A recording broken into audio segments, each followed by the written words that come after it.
Public advisory tayo from Public Advisory of No Clothes in the Philippines.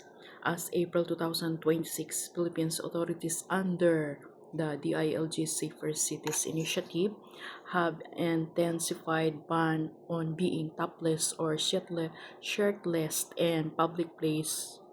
Police are apprehended individuals including in region like Calabarzon for polling to wear at least a tank top of shirt in public.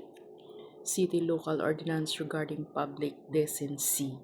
Enforcement Police Regional Office A4A reported over 1,200 violators in early April 2026, and strictly enforcement is active in areas like Lubao, Pampanga. Temporarily suspensions, the Manila Police District briefly suspended the strict enforcement for the new shirt ordinance on April 11, 2026, choosing to issue warning instead of penalties after receiving feedbacks on anti-poor nature of the rules. Penalties.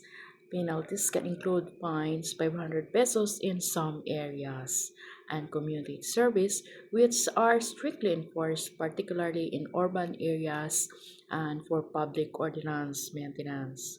Context. This initiative is a part of wider Safer Cities policies aimed to enforcing community standards, which also include managing public drunkenness and minor curfews.